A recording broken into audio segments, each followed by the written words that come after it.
और आपको गुजरात में हराएंगे इस बार।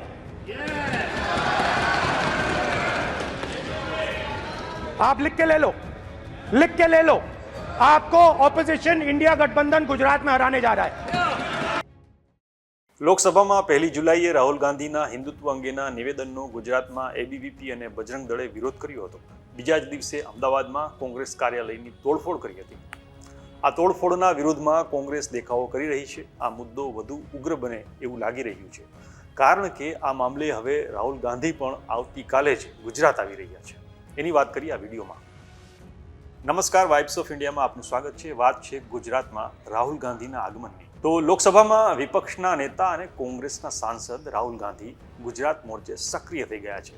ગુજરાતમાં એક દાયકા પછી બનાસકાંઠાની લોકસભાની એક બેઠક પર ગેનીબેન ઠાકોર જીત્યા પછી કોંગ્રેસ ખૂબ જ ઉત્સાહમાં છે. એવામાં રાહુલ ગાંધીએ લોકસભામાં વિપક્ષના નેતા તરીકે તેમના પહેલા ભાષણમાં જ ભાજપને ગુજરાતમાં હરાવવાનો પડકાર ફેંક્યો હતો. આ નિવેદન દરમિયાન જે તેમણે શબ્દો કહ્યા એનાથી વિવાદ થયો અને એને પગલે રાજીવ ગાંધી ભવન ખાતે જે તોડફોડ થઈ હતી, પથ્થરમારો થયો, એ ઘટના અને વિવાદને લઈને હવે રાહુલ ગાંધી તારીખ 6 જુલાઈને શનિવારે બપોરે 12:30 વાગ્યે રાજીવ ગાંધી ભવન અમદાવાદ ખાતે આવી રહ્યા છે. ત્યારે ગુજરાતના રાજકારણમાં આવનારા દિવસોમાં વધુ કોઈ નવા જૂની થવાના એંધાણ જણાઈ રહ્યા છે. By the way, Rahul Gandhi આવતીકાલે ગુજરાત આવે છે. એ વિશે ગુજરાત પ્રદેશ કોંગ્રેસ પ્રમુખ શક્તિસિંહ ગોહિલે શું કહ્યું એ જોઈએ. આપણે સૌ ગૌરવ લઈ શકીએ છીએ કે ભાજપના ગુંડાઓ પ્રદેશ કોંગ્રેસ કાર્યાલય પર હુલ્લડ કરવા માટે આવ્યા હતા, પરંતુ આપણા બહાદુર કાર્યકર્તાઓ અને નેતાઓએ મજબૂતીથી એમનો સામનો કર્યો.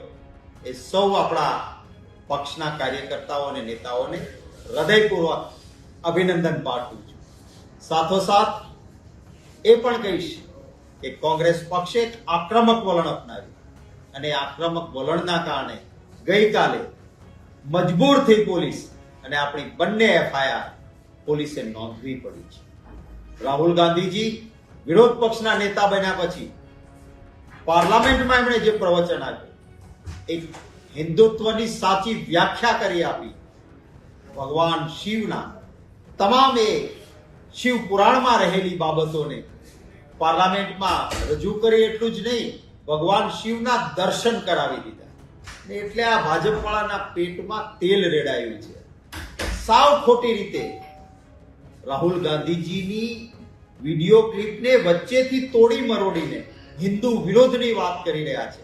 મને આનંદ છે કે અનેક હિન્દુ લોકોએ શંકરાચાર્યજી મહારાજ, જગતગુરુ શંકરાચાર્યજી મહારાજે અને હિન્દુ મહાસભાએ પણ કહ્યું કે રાહુલ ગાંધીજીએ કહ્યું છે એને અમારું સમર્થન છે.